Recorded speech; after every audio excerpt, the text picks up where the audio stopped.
పోరాడిన హీరో చంద్రబాబు నాయుడు గారు.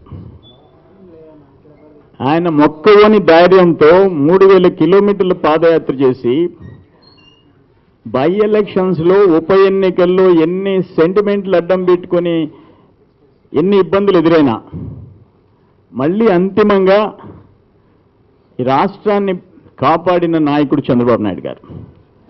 అటువంటి చంద్రబాబు నాయుడు గారి ప్రమాణ స్వీకారానికి ఒక వైకాపా జగన్మోహన్ రెడ్డి ప్రతిపక్ష నాయకుడు, చీఫ్ సెక్రటరీ నుంచి అందరికీ ఇన్విటేషన్ పోతుంది, కానీ ఒక స్టేట్స్మెన్, సీనియర్ పొలిటీషియన్, నీకంటే వయసులో చాలా పెద్ద, ఆయన దేశ రాజకీయాలు చక్రం తిప్పిన వ్యక్తి, మొదటిసారి ఆంధ్రప్రదేశ్ భవిష్యత్తుకి పునాదులేసే సమయంలో ఒక గుడ్ విల్ తెచ్చిపెట్టాలనే ఆలోచనతో ఈ దేశంలో ఉండే కేంద్ర మంత్రులు, ఈ దేశంలో ఉండే ఇతర ముఖ్యమంత్రులు అందరినీ ఆహ్వానిస్తూ నిన్ను కూడా స్వయంగా ఆహ్వానిస్తే నువ్వు ప్రవర్తించిన తీరు చాలా అభ్యంతరకరం.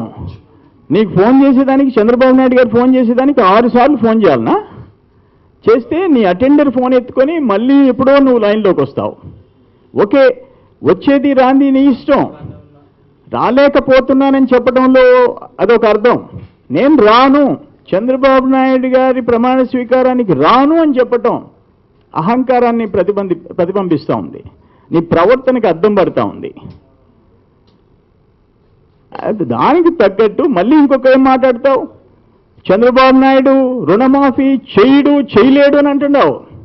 నువ్వు చేయనన్నావు, రుణమాఫీ నువ్వు చేయనన్నావు, మేము చేసి చూపిస్తున్నాం, చంద్రబాబు నాయుడు గారు చేసి చూపిస్తున్నారు. దానికి అక్కస్సు కుళ్ళు, అహంకారం అంతా బయటపడతా ఉన్నాయి. బాబు గారు చెప్పిన మాట చేసి తీరుతాడు, ఆ నమ్మకం ప్రజలకుంది, మాకుంది. నీవు ప్రమాణ స్వీకారానికి 30 కోట్లు ఖర్చు పెట్టారని చెప్పేసి మాట్లాడుతున్నావు. నీకు ఎంతసేపు డబ్బు చుట్టూనే తిరుగుతుంది ఆలోచనలన్నీ.